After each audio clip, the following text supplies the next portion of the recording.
नमस्कार दोस्तों, आज हम पढ़ने जा रहे हैं ब्रिटिश रूल के सबसे मॉडर्न और इम्पोर्टेंट कानून, जिसका नाम है चार्टर एक्ट 1853 की कहानी। इस एक्ट के बाद ईस्ट इंडिया कंपनी का अंत लगभग तय हो गया था।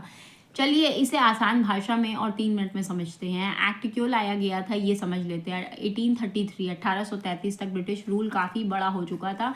अब उन्हें इंडिया के प्रशासन को और प्रोफेशनल और मॉडर्न बनाना था, इसलिए 1853 में ये एक्ट पास हुआ और कंपनी पर आखिरी चोट की गई।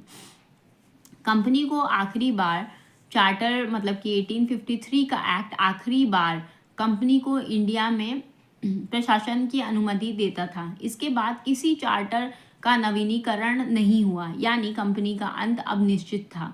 गवर्नर जनरल की काउंसिल में बड़ा बदलाव हुआ।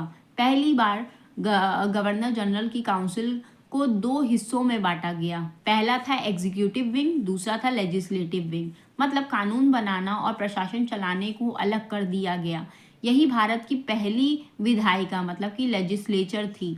इंडियन सिविल सर्विसेज की शुरुआत 1853 का एक्ट सबसे ज़्यादा फेमस है क्योंकि पहली बार सिविल सर्विसेज में ओपन कंपटीशन शुरू की गई। अब नौकरी खरीदने से नहीं, परीक्षा पास करने से मिलती थी। आईसीएस इंडियन सिविल सर्विसेज बनाने का फाउंडेशन इसी एक्ट में रखा गया। प्रेसिडेंसी की शक्ति कम हुई। बॉम्बे और मद्रास प्रेसिडेंसीज के हाथ से कानून बनाने की शक्ति छीन ली गई। अब पूरी law making power central government के हाथ में चली गई। महत्व इसका क्या था? चार्टर एक्ट 1853 इसलिए बहुत महत्वपूर्ण है क्योंकि कंपनी के अंत का संकेत था। इंडिया की पहली लेजिस्लेचर शुरू हुई। आईसीएस की परीक्षा की नींव रखी गई।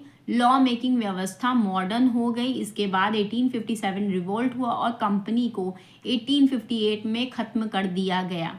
अब अगले वीडियो में हम पढ़ेंगे गवर्नमेंट ऑफ इंडिया एक्ट 1858। धन्यवाद।